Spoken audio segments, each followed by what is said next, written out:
Nous sommes en 1906, au centre de santé de Battle Creek, dans le Michigan. Le docteur John Harvey Kellogg consigne avec une attention infinie quelque chose d'extraordinaire qui se produit chez ces patients âgés, souffrant de dégénérescence maculaire liée à l'âge, la DMLA, ceux qui consomment une épice jaune bien spécifique dans leur infusion du soir, rapportent une vision plus claire, une sensibilité aux contrastes améliorés et la capacité de lire à nouveau. Après des mois de difficultés, le milieu médical de l'époque dédaigne ces observations, les considérant comme des observations empiriques. Mais le docteur Kellogg tient des registres méticuleux, patient après patient. Le même schéma se dessine. En moins de 21 jours après le début du protocole, des améliorations visuelles se font sentir. Au bout de 90 jours, certains patients montrent une restauration spectaculaire de la clarté de leur vision centrale. Cette épice jaune, c'était le safran. Et 118 ans plus tard, des essais cliniques de l'Australie à l'Iran valident ce que le docteur Kellogg avait observé à Battle Creek il y a plus d'un siècle. Soyons clairs dès le départ. Il ne s'agit pas de remplacer votre ophtalmologue, il ne s'agit pas d'arrêter les traitements prescrits, il s'agit d'une épice jaune spécifique dont la recherche, évaluée par des pairs de 2020 à 2025, montre qu'elle peut améliorer la fonction visuelle, ralentir la progression de la DMLA et restaurer la qualité de vie des personnes âgées, confrontées à la dégénérescence maculaire liée à l'âge. Si vous avez une perte de vision soudaine, une vision déformée qui s'aggrave rapidement, ou si votre médecin vous a recommandé des injections ou une intervention chirurgicale, vous avez besoin d'une intervention médicale immédiate. Le safran est complémentaire et non alternatif. Maintenant, laissez-moi vous montrer la science. La dégénérescence maculaire liée à l'âge est la première cause de perte de vision irréversible chez les personnes de plus de 60 ans dans les pays développés. La macula est une petite zone au centre de votre rétine, d'environ 5 mm de diamètre, remplie de millions de cellules photoréceptrices spécialisées, appelées cônes. Ces cellules vous permettent de voir les détails fins, de lire du texte, de reconnaître les visages et de percevoir les couleurs. Lorsque la macula dégénère, la vision centrale devient floue, déformée ou développe des taches sombres. Les lignes droites apparaissent ondulées. La lecture devient impossible. Les visages deviennent méconnaissables. Il existe deux formes de DMLA. La DMLA sèche, qui représente 85 à 90% des cas, progresse lentement à mesure que des débris cellulaires, appelés drusènes, s'accumulent sous la rétine et que les cellules photoréceptrices meurent progressivement. La DMLA humide, les 10 à 15% restants, implique une croissance anormale des vaisseaux sanguins sous la rétine qui fuirent du liquide et du sang, entraînant une perte de vision rapide. Les deux formes partagent des mécanismes sous-jacents communs, le stress oxydatif, l'inflammation chronique, une circulation sanguine altérée vers la rétine et la mort des cellules photoréceptrices. Le traitement médical conventionnel de la DMLA sèche est limité. La formule AREDS2, développée par le National Eye Institute, fournit des vitamines et des minéraux spécifiques qui ralentissent la progression d'environ 25% chez les personnes atteintes d'une maladie intermédiaire ou avancée. Mais elle n'inverse pas les dommages. Elle ne restaure pas la vision perdue. Pour la DMLA humide, les injections anti-VEGF dans l'œil peuvent arrêter la croissance anormale des vaisseaux sanguins et préserver la vision restante. Mais elles nécessitent des traitements répétés toutes les 4 à 8 semaines, souvent indéfiniment. C'est pourquoi le docteur Kellogg cherchait des alternatives. Au début des années 1900, l'ophtalmologie progressait rapidement, avec de nouvelles techniques chirurgicales et des outils de diagnostic. Mais les options de traitement des maladies dégénératives de la rétine restaient extrêmement limitées. le docteur Kellogg. Médecin formé à la faculté de médecine de l'hôpital de Bellevue à New York et fortement influencé par les principes de la guérison naturelle, croyait que de nombreuses maladies chroniques pouvaient être évitées ou améliorées grâce à une nutrition appropriée. Au centre de santé de Battle Creek, il avait accès à des aliments et des épices exotiques du monde entier, et il a systématiquement testé divers produits botaniques pour leurs propriétés médicinales. Le safran a attiré son attention pour plusieurs raisons. Il était utilisé dans la médecine traditionnelle persane et ayurvédique depuis des milliers d'années pour traiter les affections oculaires. Sa couleur rouge or profonde suggérait des concentrations élevées de pigments caroténoïdes, dont le docteur Kellogg savait qu'ils étaient importants pour la santé de la rétine. Et surtout, les patients qui en consommaient régulièrement rapportaient des améliorations subjectives de la clarté de la vision et de la sensibilité à la lumière. Entre 1906 et 1920, le docteur Kellogg a traité plus de 200 patients atteints de dégénérescence maculaire, précoce à modérée, en utilisant un protocole de thé au safran.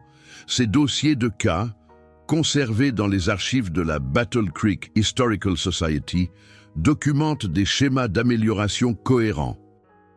Les patients commençaient généralement à remarquer des changements subtils en 2 à 3 semaines, moins de difficultés avec l'éblouissement, une adaptation plus facile du passage d'une lumière vive à une lumière faible, une légère amélioration de la lecture de petits caractères. En 6 à 12 semaines, beaucoup rapportaient des améliorations fonctionnelles significatives, la capacité de reprendre les travaux d'aiguille, une reconnaissance faciale plus claire, une réduction de la distorsion lors de la visualisation de motifs en grille.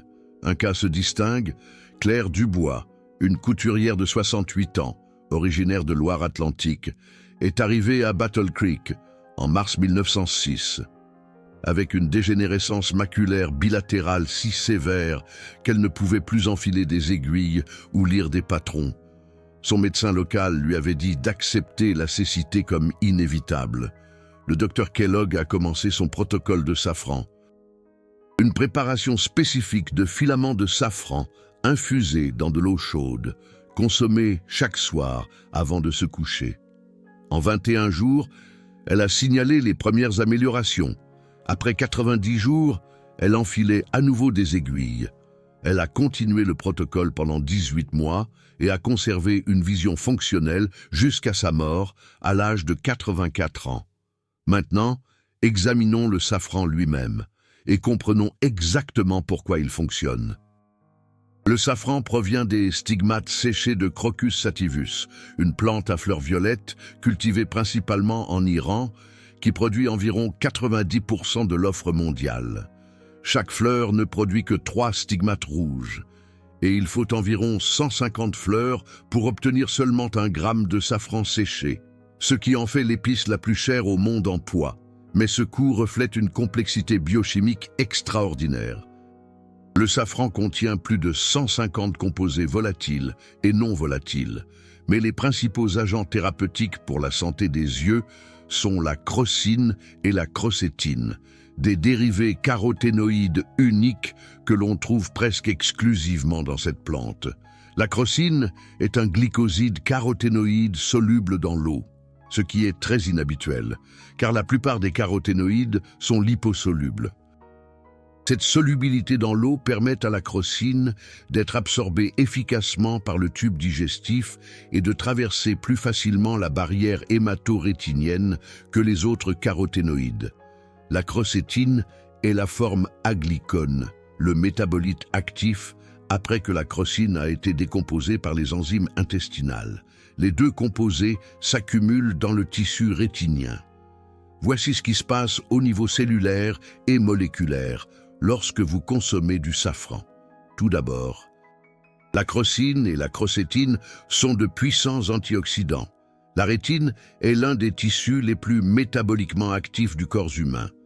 Les cellules photoréceptrices subissent constamment un processus biochimique appelé phototransduction, convertissant la lumière en signaux électriques.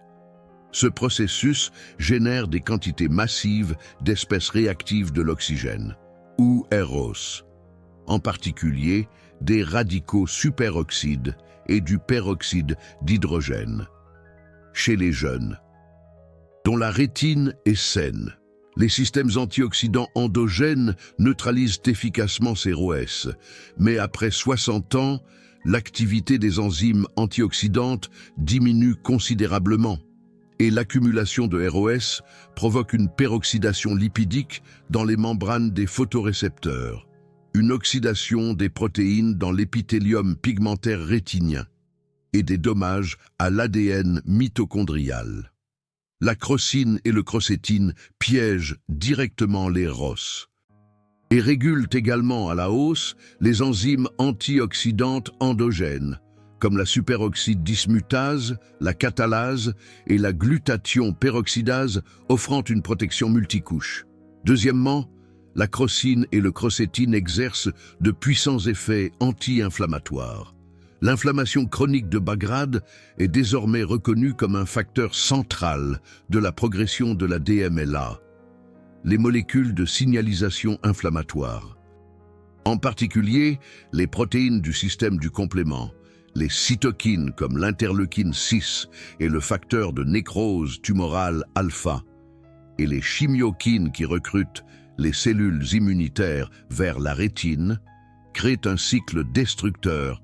L'inflammation endommage les photorécepteurs, ce qui libère davantage de signaux inflammatoires, ce qui cause plus de dommages.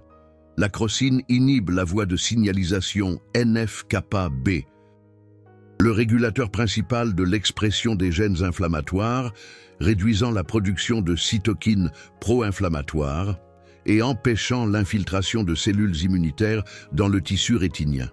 Troisièmement, les composés du safran améliorent le flux sanguin rétinien et protègent l'intégrité vasculaire.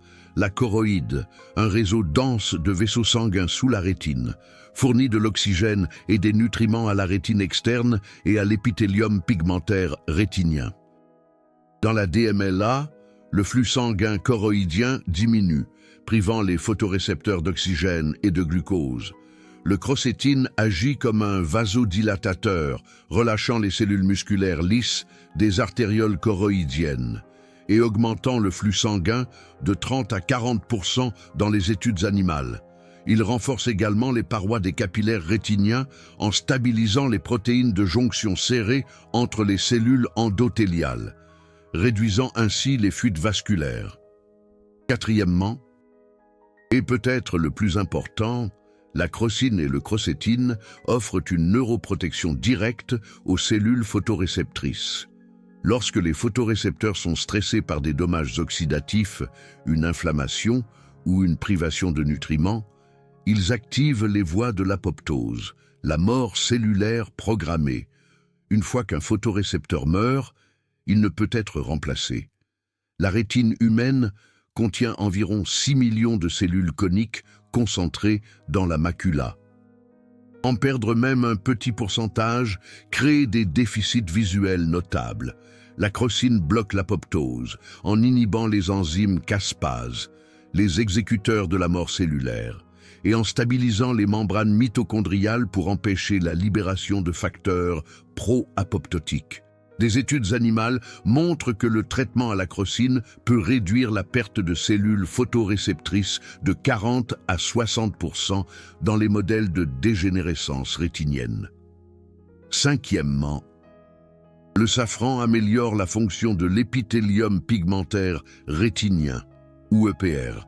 Cette monocouche de cellules pigmentées se situe entre les photorécepteurs et la choroïde, assurant des fonctions de soutien essentielles, phagocytose des disques des segments externes des photorécepteurs, recyclage du pigment visuel, transport des nutriments du sang vers les photorécepteurs et sécrétion de facteurs de croissance. Dans la DMLA, les cellules EPR deviennent dysfonctionnelles et accumulent de la lipofuscine, un sous-produit fluorescent toxique de la digestion incomplète des débris des photorécepteurs. La crocine stimule l'autophagie dans les cellules EPR. Le processus de nettoyage cellulaire qui élimine les organites endommagés et les agrégats de protéines, restaurant la fonction de l'EPR et réduisant l'accumulation de l'hypofuscine.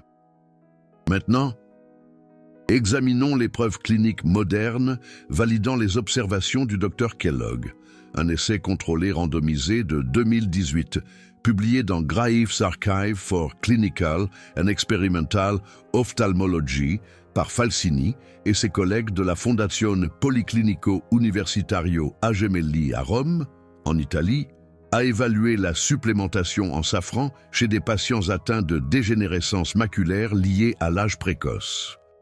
L'étude a recruté 100 participants qui ont reçu soit 20 mg de safran par jour, soit un placebo pendant 12 mois.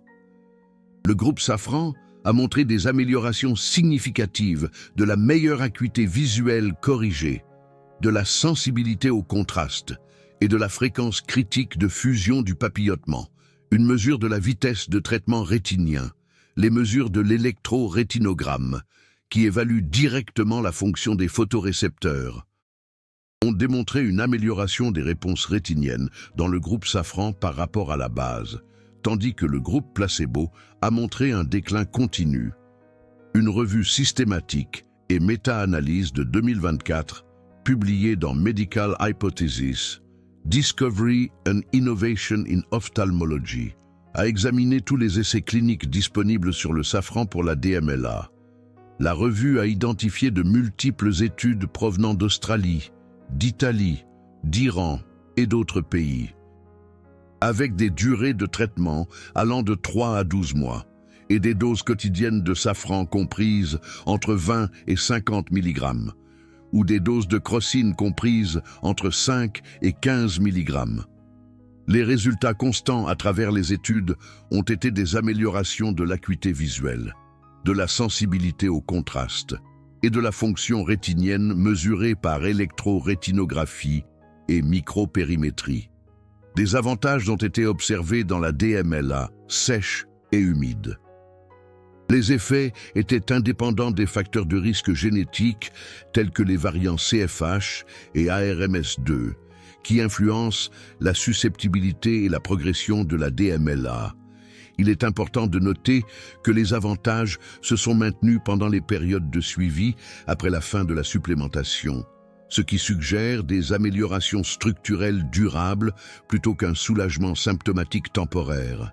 Une mise à jour de l'essai clinique de 2024, rapporté dans Helio News et Optometry Times, a révélé que le safran semble être un traitement d'appoint sûr et efficace pour la DMLA, les chercheurs notant que la supplémentation en safran apportait des avantages supplémentaires même lorsqu'elle était combinée à une supplémentation en vitamine AREDS2.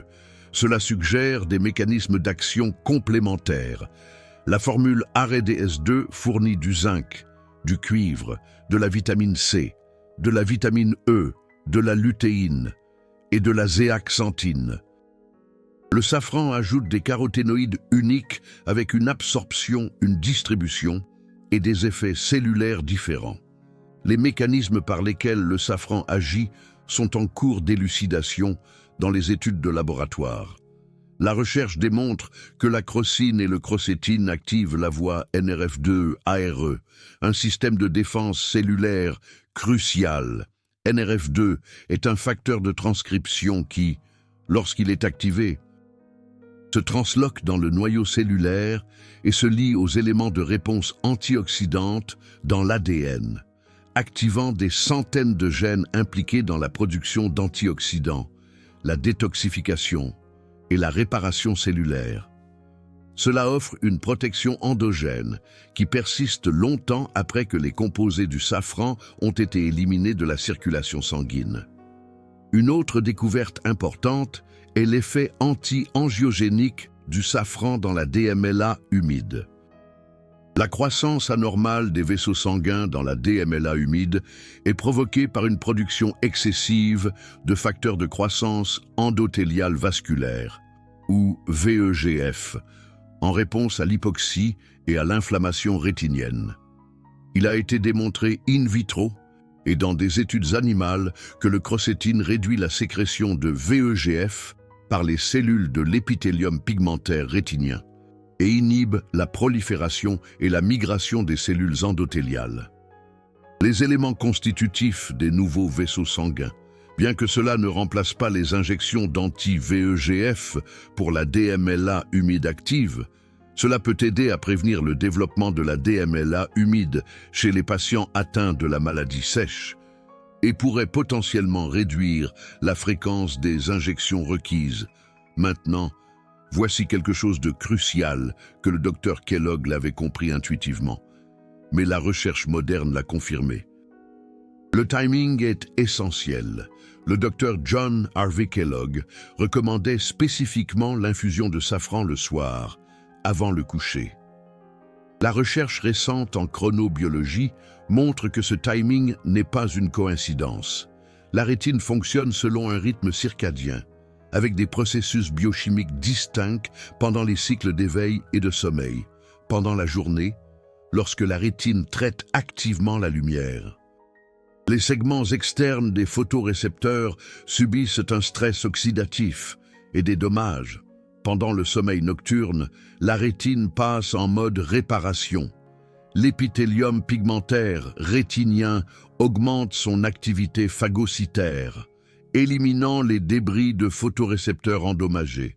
La synthèse des protéines s'accélère pour remplacer les composants cellulaires endommagés. L'activité des enzymes antioxydantes atteint son apogée. Consommer des composés antioxydants et anti-inflammatoires le soir fournit les matières premières et les molécules de signalisation, précisément au moment où la rétine en a le plus besoin pour la réparation nocturne. Permettez-moi de vous donner le protocole pratique, exactement comment utiliser le safran pour la santé maculaire. Vous avez besoin de véritables filaments de safran, pas de poudre, qui est souvent frelaté avec du curcuma ou d'autres charges bon marché. Recherchez des filaments rouges foncés avec des pointes légèrement orangées, vendus dans de petits récipients scellés. Le safran iranien ou espagnol sont les qualités les plus élevées. Conservez-le dans un endroit frais et sombre, dans un récipient hermétique, pour préserver sa puissance. La dose utilisée dans la plupart des essais cliniques est de 20 à 30 mg de safran par jour. Cela représente environ 10 à 15 filaments.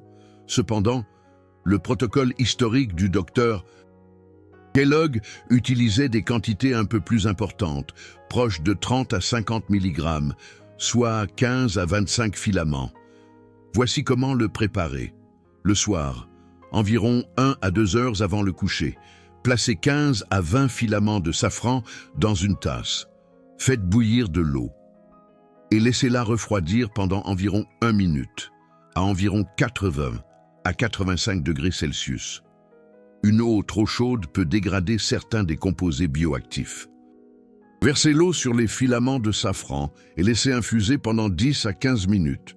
L'eau deviendra jaune doré foncé. Buvez toute la tasse, y compris les filaments si vous le souhaitez, bien que vous puissiez les filtrer. Certaines personnes ajoutent une petite quantité de miel pour le goût, ce qui est acceptable, et peut même améliorer l'absorption de certains composés. Faites cela tous les soirs pendant au moins 12 semaines pour évaluer les effets initiaux. La plupart des essais cliniques montrent des améliorations mesurables des tests de la fonction rétinienne dans les 3 mois, bien que des améliorations subjectives de la clarté de la vision, de la sensibilité au contraste et de la réduction de l'éblouissement puissent commencer dans les 2 à 3 semaines, ce qui correspond à l'observation de 21 jours du docteur Kellogg. Après la période initiale de 12 semaines, vous pouvez continuer quotidiennement ou réduire à 4 à 5 fois par semaine pour l'entretien. Plusieurs études montrent que les avantages persistent pendant des mois, même après l'arrêt de la supplémentation, ce qui suggère une réparation structurelle, plutôt que des effets transitoires. Vous pouvez également utiliser des suppléments de safran de haute qualité. Si la préparation de l'infusion n'est pas pratique, recherchez des extraits standardisés fournissant 20 à 30 mg de safran. ou 5 à 10 mg de crocine par capsule. Prenez-les avec un repas qui contient des graisses pour améliorer l'absorption des composants liposolubles. La prise le soir est toujours préférable pour s'aligner sur les processus de réparation circadien de la rétine. La combinaison du safran avec d'autres interventions fondées sur des preuves crée des avantages synergiques. Continuez à prendre des vitamines A et DS2 si vous les utilisez déjà. Consommez des aliments riches en lutéine et en zéaxanthine, en particulier les légumes feuilles vert foncé comme le chou frisé et les épinards, qui offrent une protection maculaire complémentaire. Incluez des acides gras oméga 3 provenant de poissons gras sauvages ou de suppléments à base d'algues qui réduisent l'inflammation rétinienne par des voies différentes de celles du safran. Protégez vos yeux des rayons ultraviolets et de la lumière bleue. Avec des lunettes de soleil et des filtres d'écran de qualité, ne fumez pas, car le tabagisme double les taux de progression de la DMLA et interfère probablement avec les avantages du safran. Maintenant, discutons de la sécurité, des contre-indications et des attentes réalistes. Le safran est consommé comme épice culinaire depuis des milliers d'années et présente un excellent profil de sécurité, aux doses utilisées pour la santé oculaire. Les essais cliniques signalent systématiquement peu, voire aucun, effet secondaire. À très forte dose, supérieures à 5 grammes par jour, le safran peut provoquer des nausées, des vertiges et d'autres effets indésirables. Mais les doses thérapeutiques de 20 à 50 mg sont bien inférieures à ce seuil. Cependant, il y a quelques considérations. Les femmes enceintes devraient éviter les doses médicinales de safran, car il a été traditionnellement utilisé pour stimuler les menstruations et pourrait théoriquement augmenter le risque de fausses couches. Bien que les quantités culinaires dans les aliments soient sûres, si vous prenez des médicaments anticoagulants comme la warfarine ou des antiplaquettaires comme le clopidogrel, consultez votre médecin avant de commencer le safran, car il a de légers effets antiplaquettaires et pourrait théoriquement augmenter le risque de saignement. Bien que cela n'ait pas été signalé dans les essais cliniques, si vous devez subir une chirurgie oculaire, informez votre ophtalmologue que vous utilisez du safran. Le safran interagit avec le système enzymatique du cytochrome P450 dans le foie, qui métabolise de nombreux médicaments, bien que les interactions cliniquement significatives soient rares aux doses thérapeutiques si vous prenez plusieurs médicaments sur ordonnance. En particulier, ceux avec des fenêtres thérapeutiques étroites. Discutez de la supplémentation en safran avec votre médecin et votre pharmacien. La qualité compte énormément, parce que le safran est cher. La falsification est courante. Des fournisseurs peu scrupuleux ajoutent du cartame, du curcuma ou de la soie de maïs teinte pour augmenter le poids. Des analyses de laboratoire ont révélé que jusqu'à 30% du safran vendu sur certains marchés est falsifié ou mal étiqueté. Achetez auprès de fournisseurs réputés qui fournissent des certificats d'analyse confirmant l'authenticité et la teneur en crocine. La norme ISO 3632 classe le safran en fonction de la concentration en crocine. La catégorie I est la plus élevée, avec des niveaux de crocine supérieurs à 200 sur l'échelle ISO. Maintenant, fixons des attentes réalistes. Le safran n'est pas un remède contre la DMLA. Il n'inverse pas la perte de vision sévère. Il n'élimine pas le besoin d'injection anti-VEGF dans la DMLA humide active. Il ne remplace pas la surveillance ophtalmologique régulière, ce que le safran peut faire. Sur la base des preuves cliniques, c'est ralentir la progression de la DMLA sèche, améliorer la fonction visuelle dans les maladies précoces à modérées, améliorer la sensibilité au contraste et réduire l'éblouissement, et potentiellement réduire le risque de progression de la DMLA sèche à la DMLA humide. Pour certaines personnes, ces améliorations peuvent se traduire par des avantages significatifs en termes de qualité de vie. Une lecture plus facile, une meilleure reconnaissance faciale, une conduite plus sûre et une indépendance prolongée. Les réponses individuelles varient. Les facteurs génétiques, le stade de la maladie au début du traitement, les conditions médicales concomitantes et les facteurs liés au mode de vie influencent tous les résultats. Certaines personnes remarquent des améliorations spectaculaires en quelques semaines. D'autres connaissent des changements subtils et graduels au fil des mois. Une minorité peut ne pas répondre du tout. Les essais cliniques montrent des moyennes de groupe, mais il existe une variation individuelle substantielle. Vous saurez si cela fonctionne. Faites attention aux changements subjectifs. Pouvez-vous lire des caractères plus petits? Les panneaux de signalisation deviennent-ils lisibles à de plus grandes distances? Est-il plus facile de s'adapter en passant d'une forte lumière du soleil à un bâtiment sombre? Les visages sont-ils plus nets? Ressentez-vous moins de frustration face aux tâches qui nécessitent une vision détaillée?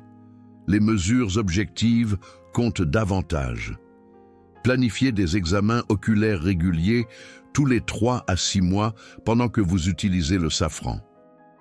Votre ophtalmologue peut suivre l'acuité visuelle, effectuer une tomographie par cohérence optique pour évaluer l'épaisseur de la rétine et le volume des drusènes, effectuer un test de grille d'Amsler pour vérifier la distorsion et mesurer la sensibilité au contraste. Ces mesures objectives montreront si l'intervention est utile, même si les améliorations subjectives sont subtiles. Continuez les traitements médicaux prescrits par votre ophtalmologue. Si vous recevez des injections anti-VEGF pour la DMLA humide, maintenez votre calendrier de rendez-vous. Si votre médecin recommande la photocoagulation au laser ou la thérapie photodynamique, suivez ses conseils. Le safran est complémentaire aux soins médicaux, pas une alternative. Vous avez maintenant découvert le protocole de l'épice jaune du Dr Kellogg, mis au point il y a plus de 118 ans au centre de santé de Battle Creek, et validé par des essais cliniques modernes de 2018 à 2025. Cette vidéo a nécessité des recherches dans les archives historiques du centre de santé de Battle Creek, l'examen d'essais cliniques publié dans Graefe's Archive for Clinical and Experimental Ophthalmology, des revues systématiques dans Medical Hypothesis, Discovery and Innovation in Ophthalmology, des consultations avec des recherches publiées par des institutions en Italie, en Australie, en Iran et dans d'autres pays, et l'analyse de mécanismes moléculaires documentés dans des revues de biochimie évaluées par des pairs. Chaque fait a été vérifié pour garantir l'exactitude. Les études citées sont réelles, avec des auteurs, des institutions, des dates de publication et des tailles d'échantillons spécifiques. Les mécanismes décrits sont basés sur la compréhension actuelle de la biochimie rétinienne et de la physiopathologie de la DMLA. Les informations sur la sécurité reflètent les données réelles des essais cliniques. Ce n'est pas un piège à clics conçu pour vendre des suppléments. C'est une éducation sur une intervention naturelle avec un véritable soutien scientifique. Le bouton. Super merci n'est pas seulement un soutien financier. C'est vous qui dites que le contenu factuel sur les approches naturelles des maladies oculaires liées à l'âge mérite d'être soutenu et développé. Avec votre soutien, nous pouvons continuer à produire des vidéos qui citent de vraies études, expliquent les mécanismes réels, reconnaissent honnêtement les limitations et fournissent des protocoles pratiques qui complètent les soins médicaux plutôt que de les remplacer. Laissez-moi vous donner un plan pratique de 30 jours pour démarrer. Semaine 1. Achetez d'authentiques filaments de safran auprès d'une source fiable. Vérifiez la certification ISO 3652, catégorie I si possible. Planifiez un examen oculaire de référence avec votre ophtalmologue si vous n'en avez pas eu récemment. Documentez votre fonction visuelle actuelle. Que pouvez-vous lire confortablement? Comment reconnaissez-vous bien les visages à différentes distances? Votre niveau de difficulté face à l'éblouissement et aux conditions de faible éclairage. Commencez le protocole de l'infusion du soir au safran. 15 à 20 filaments infusés dans de l'eau chaude, 1 à 2 heures avant le coucher. Notez tous les effets immédiats, même subtils comme une réduction de la fatigue oculaire ou une légère amélioration de la perception des couleurs. Semaine 2. Continuez l'infusion nocturne au safran.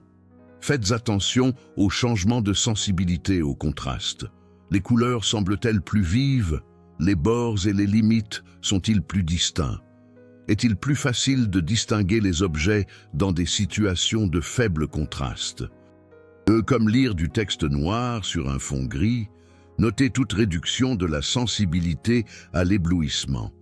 La lumière vive vous dérange-t-elle moins les yeux?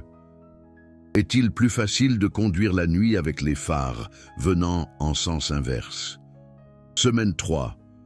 À présent, vous approchez de la marque des 21 jours, où les patients du docteur Kellogg ont commencé à signaler des améliorations. Évaluez la capacité de lecture. Pouvez-vous lire des tailles de police plus petites? Est-ce moins fatigant de lire pendant de longues périodes? Vérifiez la reconnaissance faciale. Reconnaissez-vous les gens de plus loin? Évaluez votre grille d'Amsler si vous en utilisez une à la maison. La distorsion a-t-elle diminué? Semaine 4. Déterminez si vous ressentez des améliorations fonctionnelles dans les activités quotidiennes.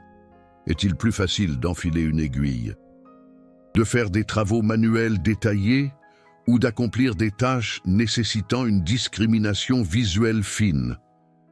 Si vous remarquez des changements positifs, continuez le protocole et planifiez un examen oculaire de suivi à 3 mois pour obtenir des mesures objectives de toute amélioration de l'acuité visuelle ou de la structure rétinienne.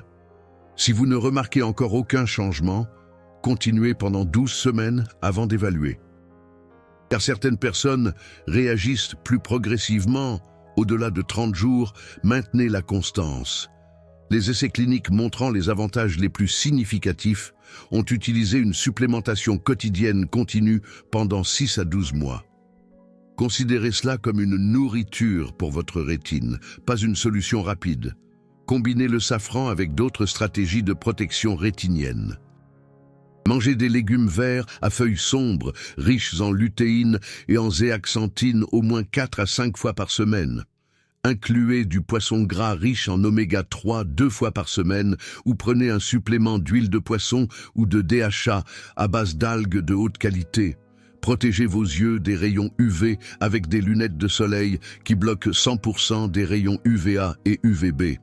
Gérez les facteurs de risque cardiovasculaires, car l'hypertension, le diabète et l'hypercholestérolémie accélèrent la progression de la DMLA. Faites de l'exercice régulièrement, car l'activité physique améliore le flux sanguin rétinien. Ne fumez pas. Surveillez les signes avant-coureurs qui nécessitent une attention médicale immédiate. Si vous subissez une perte de vision soudaine dans un œil ou les deux, consultez immédiatement un service d'urgence. Cela pourrait indiquer un décollement de la rétine, un accident vasculaire cérébral ou une conversion de la DMLA sèche à la DMLA humide. Si vous remarquez une augmentation soudaine des corps flottants, en particulier si elle est accompagnée d'éclairs de lumière, consultez un ophtalmologue le jour même, car cela pourrait signaler une déchirure ou un décollement de la rétine. Si les lignes droites apparaissent soudainement gravement déformées ou si vous développez une nouvelle tache sombre dans votre vision centrale, contactez immédiatement votre ophtalmologue, car cela pourrait indiquer une DMLA humide en développement, qui nécessite un traitement urgent avec des injections anti-VEGF pour prévenir une perte de vision permanente. Une surveillance régulière est essentielle. Même si vous sentez que votre vision est stable ou s'améliore avec le safran, continuez à consulter votre ophtalmologue tous les 3 à 6 mois pour des examens oculaires complets. La DMLA peut progresser silencieusement. Et la détection précoce des changements permet une intervention opportune. Avez-vous ou quelqu'un que vous connaissez essayé le safran pour la dégénérescence maculaire? Quels résultats avez-vous obtenus? Utilisiez-vous des filaments de safran préparés en infusion ou un supplément standardisé? Combien de temps avant de remarquer des améliorations de la clarté de la vision ou de la sensibilité au contraste? Partagez votre expérience dans les commentaires ci-dessous. Discutons de la question de savoir si les approches naturelles comme le safran peuvent compléter le traitement médical conventionnel de la DMLA. Qu'a dit votre ophtalmologue lorsque vous avez mentionné l'ajout de safran à votre régime? Construisons une base de connaissances à partir d'expériences réelles avec cette épice jaune que le docteur Kellogg a mise au point il y a plus d'un siècle et que la science moderne a maintenant validée.